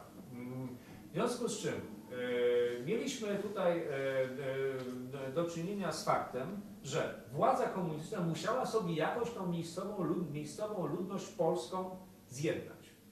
I proszę Państwa, wysiedlając Łęków, oni ich sobie zjednywali. Po pierwsze, ucinali, jakby nie było konflikt narodowościowy. Druga sprawa, że wysiedlenie ludności łękowskiej czy ludności ukraińskiej otwierało szerokie możliwości osadnictwa. Przecież ktoś te wszystkie ziemie przejmował, ktoś przejmował chaty i proszę Państwa, to niestety powodowało wzrost sympatii do władzy. Druga sprawa, mieli wtedy poważne kłopoty, a chodziło o to, żeby szybko zasiedlić ziemie zachodnie i północne z przyczyn politycznych. Z czym były kłopoty, bo ludność wcale się nie kwapiła. Ludność polska wcale się nie kwapiła do tego, żeby to zasiedlać. Oczywiście skierowano tutaj, prawda, z tak zwanych Kresów Wschodnich ludność, którą przywieziono pociągami, tutaj przymusowo faktycznie osiedlono i oni musieli być. Ale to nie wystarczyło, potrzeba było więcej. Zwłaszcza potrzebni byli ludzie do pracy w majątkach ziemskich, czyli w późniejszych PGR-ach. Prawda? Proszę zwrócić uwagę, że przesiedlenie Łęków najczęściej, czy tej ludności ukraińskiej polegało najczęściej na tym, że starano się ich lokować właśnie w tych tak zwanych państwowych nieruchomościach ziemskich, czyli późniejszych PGR-ach, żeby oni służyli jako pracownicy. No tu akurat nie mieli chętnych, potrzebowali ludzi, prawda? Więc sądzę, że te dwa czynniki, czyli dążenie do zasiedlenia ziem południowo-wschodnich, a władze komunistyczne miały tutaj do czynienia z idealnym typem osadnika, bo Łęków, czy tam Ukraińców przywieziono, oni nie mogli wybierać, tylko nakazano im tam musieli być. Uciec nie mogli, musieli tam być. Mało tego, musieli robić to, co im kazano. Z Polakami nie mogli tak postępować. Z Polakami to bywało tak, że nawet ci tam, prawda, z Kresów Wschodnich, czy tam z dawnych województw wschodnich, to sobie przyjeżdżali i sobie chodzili, prawda? Czy my tu zamieszkamy? A nam się tu nie podoba, bo jedziemy gdzie indziej, prawda? I przekonam ich teraz, że tutaj, prawda, jest fajnie, u nas jest fajnie, no osiedlcie się u nas, osiedlcie. Nie, my jedziemy gdzie indziej, prawda? tutaj. Natomiast ten to ja, więc to był idealny typ osadnika. I druga sprawa, chęć rozróżnienia tych terenów południowo-wschodnich, umożliwienia polskiej ludności zasiedlenia tamtejszych gospodarstw, prawda? I w ten sposób zjednanie sobie tej ludności, która, co tu dużo mówić, pozostawała pod silnym wpływem podziemia akowskiego. Jeżeli chodzi o to, no wie pan co, różnie można na ten temat sądzić. No, ja osobiście uważam, że każdy deklaruje sam, kim jest. Każdy niestety, ja tego nie rozstrzygnę i każdy deklaruje sam, kim jest. Proszę Państwa, trzeba rozróżnić przynależność etniczną i przynależność i narodowość polityczną. Na przykład trudno negować, że Ślązacy są etnicznymi Polakami. Nikt mnie nie przekona i też innych też. Oczywiście Ślązacy wykazują wpływy niemieckie, wykazują wpływy czeskie, natomiast etniczna przynależność Ślązaków do polskiego etnosu absolutnie nie ulega wątpliwości. Ale czy można uznać za Polaka kogoś, kto pisze listy do Rosjan, nie bombardujcie nas tu rakietami na Śląsku, bo my nie jesteśmy Polakami. No to ja przepraszam, ale ja kogoś takiego za Polaka nie uznam w sensie politycznym. On na pewno dla mnie, na pewno Polakiem nie jest. Jest jakiejś innej narodowości, jakiej to już jest jego sprawa, to nie moje zmartwienie, ale Polakiem na pewno nie jest. Tak samo jest, cóż, no, jeśli chodzi o Łemków, no to cóż, przynależność Łemków do etnosu ukraińskiego jest bezsporna. Można się, oczywiście Łemkowie wykazują wiele cech specyficznych, wykazują przede wszystkim silne wpływy słowackie, wykazują wpływy niemieckie, zwłaszcza Łemkowie z północno-wschodniej Słowacji wykazują silne wpływy niemieckie, ale wpływy niemieckie wykazują także i Łemkowie Łemkowie polscy, wpływy polskie owszem wykazują, niemniej jednak ten trzon to jest na pewno etnos ukraiński. Natomiast mówię o tym, kto nie przynależy do jakiego narodu w sensie politycznym, to już decyduje każdy sam. Jeżeli ktoś uważa, że jest prawda i że identyfikuje się z narodowością polską, uważa się za Polaka, no to ma do tego pełne prawo. Oczywiście trzeba jeszcze do tego zaznaczyć, że Polacy też muszą go uznać za Polaka, prawda? Czy Polacy go uznają za Polaka, to już jest jego zmartwienie i niech się tym kłopocze, prawda? Także, zresztą mamy tutaj też inne przykłady. Na przykład jest taki pan, był kiedyś sobie taki pan Żelewski, który był Kaszubem na Pomorzu Zachodnim, proszę Państwa, taki Kaszub, który się strasznie zniemczył, przyjął najpierw nazwisko Zelewski, a później przyjął nazwisko von Deimbach, chociaż znany jest także jako von Deimbach-Zalewski, który później był generałem hitlerowskim, między innymi odpowiedzialny był za tłumienie powstania warszawskiego i zniszczenie Warszawy. Chociaż urodził się w polskiej rodzinie kaszubskiej, był wychowany, otrzymał nawet polskie wychowanie, etnicznie to on był Kaszubem. Można powiedzieć, że był etnicznie Polakiem, ale z polskości to on się na pewno wypisał i nikt rozsądny za Polaka go nie uznał z tego wszystkiego. I niestety narodowość polityczna jest kwestią wyboru, ale podwójnego, bo pierwszy wybór to jest taki, że to za kogo my się uważamy, a drugi wybór to jest taki, że za kogo z kolei inni nas uważają, czy na przykład ja się mogę uważać za Amerykanina, ale czy Amerykanie mnie uznają za Amerykanina, to jest ich sprawa, a mogą mnie uznać za Amerykanina, ale nie muszą. Tyle mogę powiedzieć. Natomiast a propos narodowości łemkowskiej, państwo polskie nie uznaje. Państwo polskie uznaje grupę etniczną, a to nie jest narodowość. Narodowości łemkowskiej polskie państwo nie uzna. Każdy ma taką narodowość, z jaką się utożsamia. Natomiast natomiast przynależność etniczna, tak zwana przynależność do etnosu, to jest kwestia kultury. W jakiej ktoś został wychowany, w jakiej, prawda, istnieje, z jaką się utożsamia. To są cechy obiektywne. Natomiast cóż, narodowość, przynajmniej według współczesnego pojmowania, to jest taka, z jaką ktoś się utożsamia. Więc jeżeli ktoś uważa, że jest Polakiem, to nim jest. Jeżeli ktoś uważa, że jest, prawda, czy ja wiem, Słowakiem, no to nim jest. Oczywiście pod warunkiem, że zostanie przez te narodowości przez te narody za swojego uznane.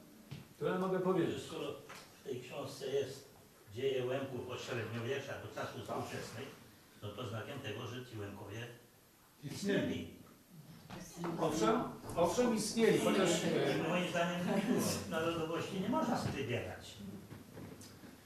to znaczy, Skądś ten człowiek proszę Państwa, był jego rodzicem, jego dziadkiem, pradziadkiem i tak dalej. proszę Państwa, to jest,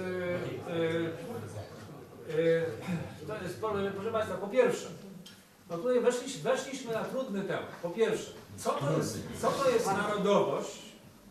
Tego nikt tak naprawdę dokładnie nie wie, bo jest wiele definicji narodowości i tego nikt tak to jest zresztą poświęcona na ten temat prace naukowe. Sama charakterystyka tych definicji narodowościowych jest bardzo różna. Generalnie są dwie definicje narodów. Jest tak zwana definicja kulturowa i definicja wolontarystyczna. W przypadku definicji kulturowej przynależność do narodu jest określana przez cechy kulturowe. W tym momencie, żeby być przynależnym do jakiegoś narodu, to można być zaliczonym nawet wbrew swojej woli. W ramach definicji wolontarystycznej o przynależności do narodu decyduje wola człowieka, czyli jestem członkiem takiego narodu, z którym się utożsamiam. Oczywiście w największym skrócie. Proszę Państwa, generalnie do połowy XX wieku była swoista granica, mianowicie z tą wolontarystyczną teorią narodowościową identyfikowały się generalnie narody anglosaskie i Francuzi, czyli Europa Zachodnia. Oni uważali, że człowiek jest różnymi tutaj wyjątkami, prawda, też nie byli konsekwentni, ale w zasadzie, że człowiek jest członkiem takiego narodu, z jakim się utożsamia. Z tego punktu widzenia, dlatego na przykład, jeżeli ktoś wyjechał do Ameryki, uważał się za Amerykanina, teoretycznie można go było za Amerykanina uznać. Ale Europa Środkowo-Wschodnia, mniej więcej poczynając od Niemiec na wschód, to były tak zwane definicje kulturowe. Przez długi czas Niemcy, ale także Polacy, narody tutaj na wschód mniej więcej od Niemiec, przyjmowały tak zwaną definicję kulturową, w myśl której o przynależności do narodu nie decydowało wola człowieka, tylko decydowało to, z jaką kulturą w jakiej kulturze był wychowany. Decydowało jego cechy kulturowe. W praktyce najczęściej decydowała po prostu religia. Tak na przykład w Polsce przyjmowano tak, że kto jest rzymokatolikiem, ten jest Polakiem. Prawda? Natomiast jeżeli ktoś był na przykład wyznania prawosławnego czy grekokatolickiego, no to jest Ukrainiec albo Białoruś. Tak? Oczywiście albo Białoruś w największym skrócie. Prawda? Problem polega na tym, że współcześnie jesteśmy w Unii Europejskiej, a przepisy Unii Europejskiej wyraźnie traktują naród jako kwestię wolontarystyczną. Czyli, że człowiek jest członkiem takiej narodowości, jaką sobie wybiera. Jakiej decyduje. Prawda? Także z oficjalnego z punktu widzenia Unii Europejskiej po prostu mamy takie pojęcie wolontarystyczne. Chociaż jeszcze do niedawna w Polsce przyjmowano pojęcie kulturowe. Między innymi w ramach tego kulturowego pojęcia narodu Łemków wysiedlono. Kiedy wysiedlano, nie pytano się o narodowość, tylko po prostu zaliczono automatycznie pewne kategorie ludzi do wysiedlenia i tyle. Nikt ich nie pytał ani o opinię, ani to, za kogo oni akurat w tym danym momencie się uważają. Także ta kwestia narodowości jest rzeczywiście bardzo pogmatwana. Łemkowie rzeczywiście istnieją od średniowiecza, to znaczy oni niekoniecznie się Łemkami nazywali, bo początkowo nazywano ich Wołochami tak w ogóle. To wynikało takiego, potem z kolei upowszechniła się nazwa Rusini, a nazwa Łemkowie albo Lemkowia to się pojawiła przynajmniej w mowie pisanej gdzieś dopiero w XIX wieku. Upowszechniła się gdzieś tak w wieku XX, a i to tylko częściowo, bowiem na przykład na tej południowej Łemkowszczyźnie, czyli na Preszowszczyźnie raczej nie posługują się tą nazwą, bo to nie jest ona znana, ale oni najczęściej używają nazwy Rusnaky. Rusnaky albo Rusini. Zresztą po polskiej stronie ta nazwa Rusnaky też była znana, też była używana do czasów II wojny światowej. Niemniej jednak istnienie takiej formacji, jaką są Łemkowie, na pewno datuje się jeszcze od średniowiecza, przynajmniej od czasów późnego średniowiecza. Tyle mogę powiedzieć. To według Pana, jak moi rodzice byli od dziada, pradziada Łemkami, to ja mam teraz moim dzieciom powiedzieć, że oni sobie mogą wybrać, czy oni są narodowości łemkowskiej, polskiej, czy jakiejś innej. Ja tego jeszcze nie słyszałam. Czegoś takiego. Ja uważam, że ja jestem, moi dziadowie byli Łemkami, rodzice Łemkami. Ja mam łemkowską krew w sobie, we mnie płynie i to na tym to chyba polega. No, jak mogę sobie powiedzieć na przykład, że ja dzisiaj wymyśliłam, że ja jestem Polką. Ja mogę być narodowości polskiej, ale ja nie wiem. No właśnie, narodowości polskiej. Obywatelstwa polskiego, źle powiedziałam, źle. Mogę mieć obywatelstwo polskie, ale no nigdy nie mogę powiedzieć, no nie wiem, że ja sobie wymyślę, że ja jestem, nie wiem, mieszkam w Polsce. Cały kraj jest. Tak, ale pan profesor ten sam pogląd. Tak, ale nie chcę tutaj narzucać po prostu. No ale Ja panią popieram. Dyplomatyczny, Ja panią popieram. jak to słyszały nasze dzieci teraz, które są, wiadomo, już i wymieszane, i różne, no to tak, no mamo, co ty mówisz, nie? Jak No, ja mówię im, że... Z tym tylko, że to jest prawda. Utożsamić to nie jest tak, że człowiek, prawda, tutaj zadeklaruje się, że jest, prawda, tutaj, że powie sobie głośno. To trzeba byłoby na przykład w niektóre sprawy uwierzyć, moim zdaniem. Trzeba byłoby na przykład uwierzyć w to, że akcja Wisła była słuszna i uzasadniona. Proszę mi powiedzieć w takim razie, czy wiadomo ostatecznie, kto odpowiada za tą akcję Wisła? Jakieś ugrupowanie, jakieś nazwiska, bo mówi się, że Stalin wyznaczał granicę Polski, tak trzymał swoją laseczkę na zachodniej granicy Polski i tak trzymał, rysował i w pewnym momencie zrobił tak. Nie wiem, czy Państwo widzicie, jak wygląda granica koło Szczecina, granica Polski. Taki po prostu miał szkawkę pijawską. I w tym momencie jest taki po prostu łuskot.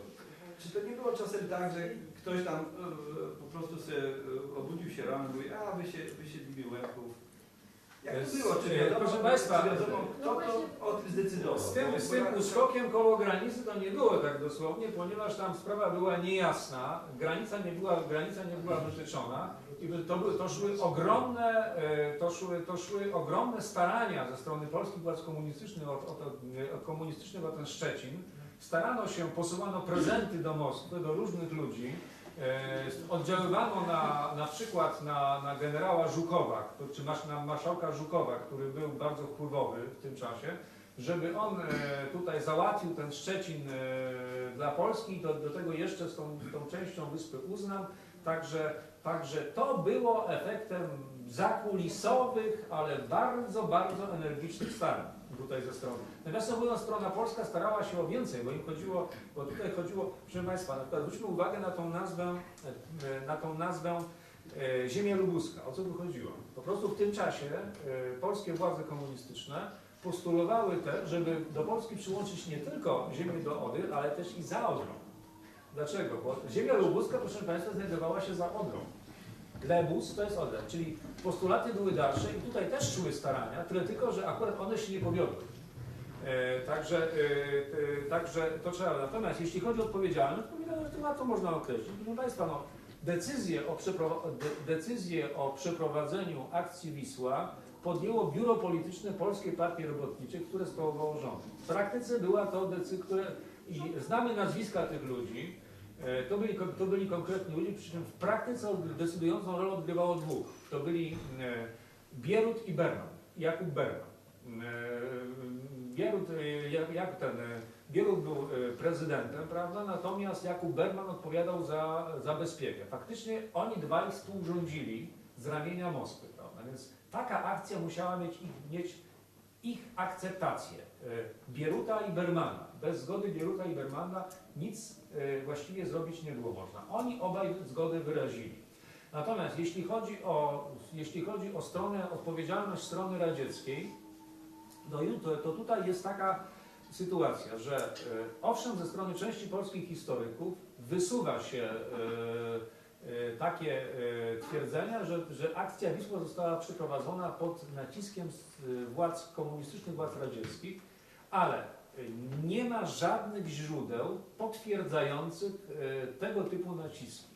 Przy czym trudno właściwie stwierdzić, dlaczego strona radziecka miałaby się domagać wysiedlania tej ludności.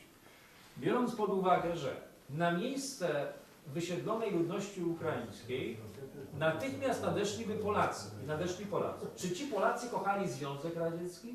Ach, gdzie ten? Przecież oni byli bardziej wrodzy wobec Związku Radzieckiego niż Ukraińcy, prawda? A polskie podziemie było bardzo niebezpieczne. Podziemie postakowskie. Więc dlaczego Związek Radziecki miałby sobie życzyć u swoich granic Polaków, tak kochających Związek Radziecki? I druga sprawa jest dosyć ciekawa. Proszę Państwa, kiedy wysiedlano ludność ukraińską, czy w ramach akcji Wisła na ziemię zachodnie i północne, proszę zwrócić uwagę, że oni bardzo często byli osiedlani wokół radzieckich baz, tutaj rozpowszechnionych. Proszę Państwa, władze radzieckie, było to często, to wynikało tam z różnych przyczyn, ale proszę Państwa, rzecz ciekawa, że że dowództwa radzieckie nie sprzeciwiały się tego, a nawet o to zabiegały. Oni woleli mieć za sąsiadów tutaj Łemków czy Ukraińców niż Polaków. Polaków za sąsiadów unikali. Proszę Państwa, dlaczego tak chętnie osiedlano w pobliżu baz radzieckich? Trzeba wziąć pod uwagę, że tam długo utrzymywały się wyspy ludności niemieckiej. Dlaczego? Rosjanie bali się, żeby Armia Czerwona nie chciała mieć w pobliżu Polaków. Więc oni długo nie pozwalali na przykład wysiedlać wsi niemieckich, które znajdowały się w pobliżu baz radzieckich. Prawda? Woleli mieć za sąsiadów Niemców. Dopiero pod bardzo silnym naciskiem polskich władz ostatecznie tych Niemców wysiedlono. Zostały puste wsie. I wtedy nadjechały transporty z akcji Wisła. I wtedy właśnie na te tereny zaczęto kierować tutaj ludność ukraińską. Ze strony dowództw radzieckich nie tylko nie było tutaj, dowództwa radzieckiego nie tylko nie było tutaj żadnych przeciwwskazań, ale nawet oni zabiegali o tę ludność. Oni woleli mieć tu Ukraińców ze sąsiadów, czy też Łemków, niż Polaków. Więc to już świadczy. Więc pytanie, dlaczego tak zabiegały ich wysiedlania? Kolejna sprawa. Proszę Państwa, jeżeli ludność ta miała być niebezpieczna, to dlaczego Armia Czerwona, czy władze radzieckie chciałyby, żeby je dawać ich tu, przy granicy z Niemcami? To był przecież bardzo ważny dla nich strategicznie rejon. W razie jakiejś wojny ta ludność znalazłaby się na zapleczu, na bezpośrednim zapleczu frontu. Tu było dużo baz. Więc gdyby ta ludność była traktowana jako zagrożenie, dlaczego chciano by tę ludność osiedlać właśnie tutaj? Na zapleczu, w pobliżu radzieckich tajnych baz, w pobliżu ewentualnego przyszłego frontu, to się kupy nie trzyma to wszystko. W tym wszystkim. Są przy tym też inne zabiegi świadczące o tym, że na przykład Polacy do końca, że władze polskie do końca zabiegały, czyniły zabiegi, żeby jednak tą pozostałą jeszcze, z czego wzięła się tak naprawdę akcja Wisła. Oni w latach 45-46 mniej więcej wysiedlali ludność do Związku Radzieckiego. Problem polegał na tym, że w 1946 roku władze radzieckie po prostu odmówiły przyjmowania dalszych transportów. Tak naprawdę to już w połowie 1946 roku w zasadzie odmówiły, ale jeszcze przyjmowały. Niechętnie, ale przyjmowały. A w 1947 roku powiedziały dosyć. Już więcej przyjmować nie będziemy. Z różnych przyczyn sobie nie życzyli większej liczby wysiedleńców. W tym momencie zostało jeszcze część ludności niewysiedlonej, więc zdecydowali się ją wysiedlać tutaj na ziemię zachodnie i północne. Stąd się wzięła w ogóle akcja Wisła.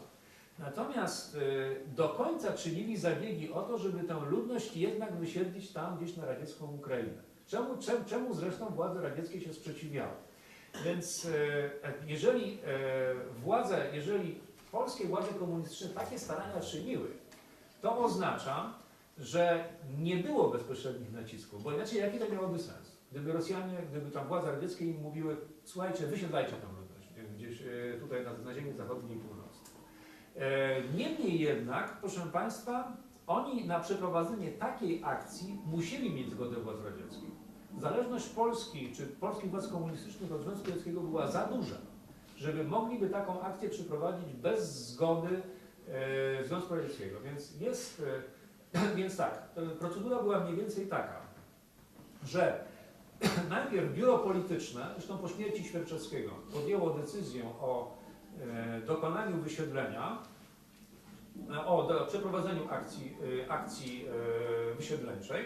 Później z kolei tej decyzji jeszcze przez pewien czas nie ujawniano i obradował sztab wojskowy i teraz tak, oni na kogoś czekali. Tam chyba bodajże to była różnica tygodnia. W pewnym momencie przyszedł, prawda, jeden z uczestników tego spotkania i powiedział, że ludność ukraińską należy wysiedlić. O co tu chodziło? Prawdopodobnie wracał z ambasady radzieckiej. Czyli oznaczało to, że uzyskał zgodę.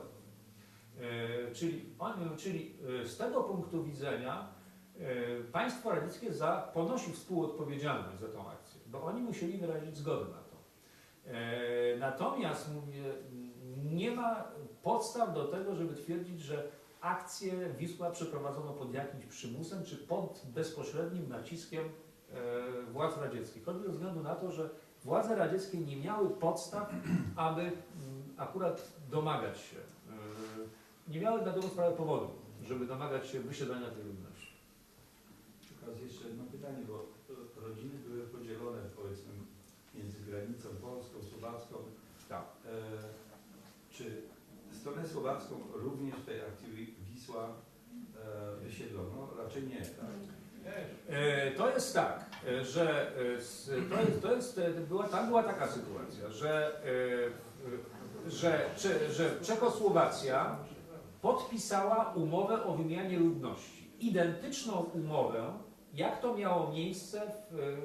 to miało miejsce w przypadku Polski. Bo podstawą do tej akcji wysiedleńczej, prawda, na teren radzieckiej Ukrainy, to była umowa o wymianie ludności z 1944 roku.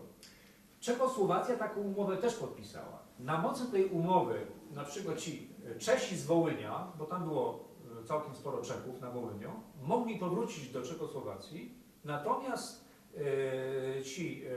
ludność ukraińska gdzieś tam z północno-wschodniej Słowacji mogła się przenieść na radziecką Ukrainę. I teraz jaka była tutaj sytuacja? W tym momencie po prostu władze z radzieckiej Ukrainy zaczęły wywierać naciski na Czechosłowację, żeby tą ludność po prostu przymusowo zmusić do wyjazdu. Takie naciski były.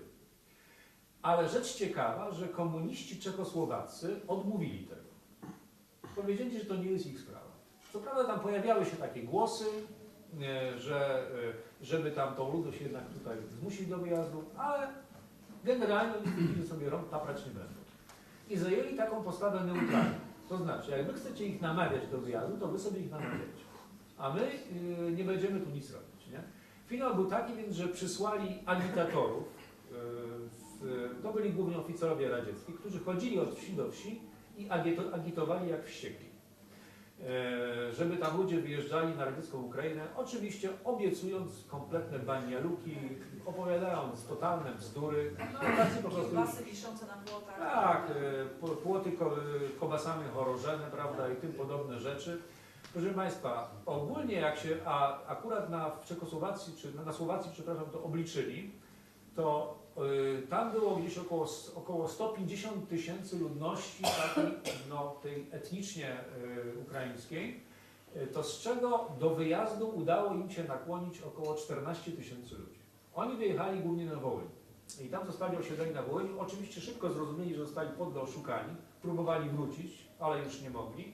Z tym tylko, że, proszę Państwa, rzecz ciekawa, że w 1968 roku części jednak udało się powrócić. A po upadku komunizmu Słowacja pozwoliła na powrót jeszcze części pozostałych rodzin, prawda, na powrót na Słowację. Czyli duża część z nich jednak powróciła na Słowację. I tak ta sprawa wyglądała. Natomiast jakiegoś przymusowego wysiedlania nie było. Niemniej jednak historycy słowaccy uważają, że to nie było jakieś dobrowolne przeniesienie. Dlaczego? Bo ci ludzie padli ofiarą manipulacji. A manipulacja wyklucza dobrowolność. Tyle mogę powiedzieć.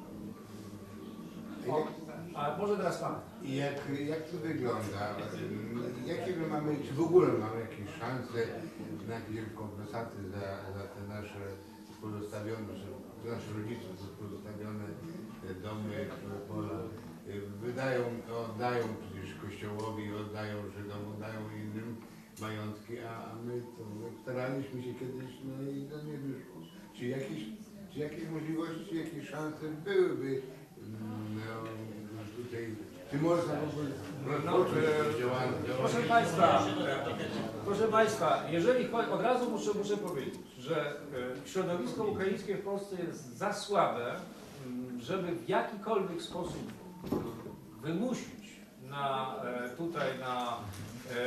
przynajmniej jeśli Ukraina jest ewentualnie za słaba, żeby w jakiś sposób wymusić na władzach jakiś akt prawny, który by przywracał tego typu, który by dokonywałby rekompensaty czy od jakiegoś odszkodowania za akcję Wisła.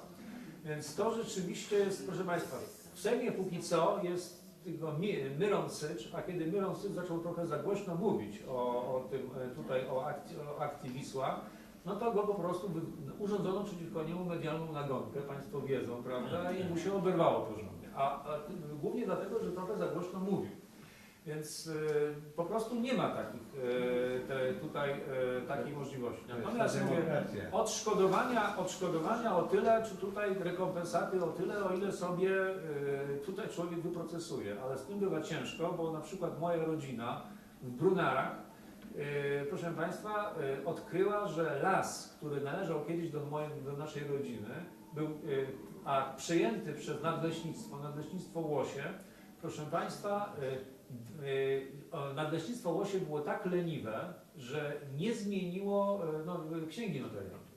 I rodzina Halczaków dalej figurowała jako właściciele tego lasu w księdze notarialnej.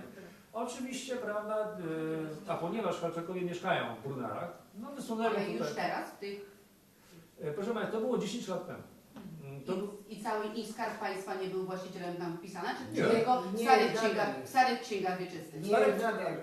W starych księgach wieczystych to wszyscy byli W wpisani. starych księgach wieczystych, problem polegał na tym, że nadleśnictwo mogło sobie księgę w czasach komunistycznych zmienić i wpisać sobie tam, co chcieli. I waszą rodzinę nie wpisali? Nie, byli tak leniwi, że pozostawili stare księgi wieczyste. Stare księgi wieczyste pozostawili. Leśnictwo Łosie jest tylko dzierżawcą lasu. Więc przestało. Proszę Państwa, co prawda, w związku z czym moja rodzina podjęła starania drogą sądową o zwrot tych lasów. I proszę Państwa, cóż, sąd nie miał innego wyjścia w sytuacji, kiedy przedstawiono księgi wieczyste, z których wynika, bo to była sprawa o stwierdzenie spadku. Więc sąd nie miał innego prawa, innej możliwości, jak stwierdzić, że jeżeli w księgach wieczystych figurują Halczakowie, że rodzina Halczaków jest właścicielami, prawda? Bo właścicielem to była, prawda, akurat moja babcia tych ziem, wszystko dobrze. Ale proszę Państwa, co zrobiło nadleśnictwo Łosie? Po prostu zaczęło pisać odwołanie w roku, prawda? I proszę Państwa, i w dalszym ciągu pisze, i to już się ciągnie ponad 10 lat.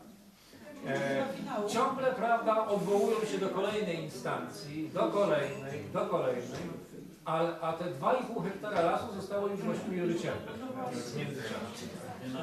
Więc tak to wygląda. Co prawda moja rodzina w Brunarach jest uparta i nie popuści. Będą się procesować choćby jeszcze drugie 10 lat, ale to jest droga cielniowa. Dlaczego tak jest na przykład, że lasy mamy przyznane, sądownie wszystko tego. Zależy od wojewody. Wojewoda podpisał, że jest. A teraz sądy tak wynikają, że mamy 6 rok sprawa określana odłożona w miesiąc do 2. Pewnie, że wiem. Andrzej Warhola, ponieważ tak się tak naprawdę nazywał, Andy Warhol to jest jego pseudonim. On się urodził w Stanach Zjednoczonych, natomiast jego rodzice, czyli Warhola, oni się wywodzą z Łękoszczyzny, prawda, tutaj zaraz z jakiejś miejscowości, wyleciało mi w tej chwili z głowy, ale tam jest do dzisiaj jego muzeum. Andy Warhol był jak najbardziej Łemkiem, prawda? Co prawda środowisko amerykańskie tutaj, środowisko Łemków amerykańskich długo nie mogło go zaakceptować, bo był wielkim oryginałem, prawda? I nie bardzo konserwatywni Łemkowie akceptowali, choćby ze względu na to, że znany był ze swojej skłonności homoseksualnych i w ogóle takiego bardzo oryginalnego zachowania, ale znane są wypowiedzi tutaj Andy Warhola, że jednak się utożsamiał z tradycją rusińską. On nazwy Łemkowie tutaj nie utożsamiał. Jego przynależność, prawda, po rodzicach do Rusinów, czy do Rusnaków, czy do Łemków jest jak najbardziej oczywista. Jeszcze takie pytanie na koniec zupełnie, czy Łemkowie biorą o tej przysłowiowej kropce? O co tu chodzi?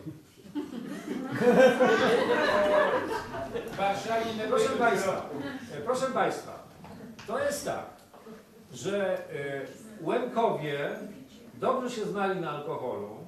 Łemkowie, trunkiem Łemków była palunka, czyli wódka z prażonym cukrem. Dalej, Łemkowie lubili wino, czerwone wino ze Słowacji. Zarówno palunka, jak i czerwone wino było wielokrotnie opiewane w tradycji łemkowskiej. Natomiast prawda, ale i wódka, i wino były stosunkowo drogie. Więc w związku z czym biedota łemkowska, tej było sporo, nie mogła sobie na to pozwolić. W związku z czym używano do odurzania się eteru, co nie było koniecznie wymysłem łemkowskim, bo proszę Państwa, w całej Polsce w tym czasie biedota plus elita artystyczna odurzała się eterem, czyli piła taką małą, taką rzeczywiście kropkę, ale proszę Państwa, picie eteru traktowane było wstydliwie. W żadnej pieśni łemkowskiej mi znanej nie opiewano kropki. Dalej, nie pito eteru przy ludziach, tylko eter się piło w ten sposób, tę kropkę, że się wychodziło gdzieś na dół, łyknął i potem wracał, żeby tam ludzie za bardzo nie widzieli, że pije kropkę, prawda?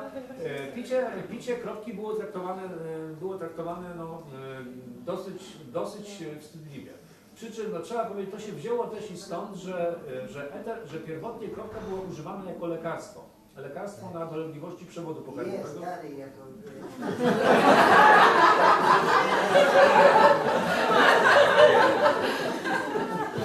Tyle tylko, że eter daje objawy nieco podobne do upicia alkoholem, a jest znacznie tańszy. Ale mogę powiedzieć tylko jedno, że moją rodzinę... Alkomat szalenie. Tak. Mogę powiedzieć tylko jedno, że moją rodzinę zawsze było stać na lepsze alkohole niż kropka. Ale teraz to jest tradycja, przecież teraz ludzi stać na alkohol. Na łapach wszędzie czuć kropki.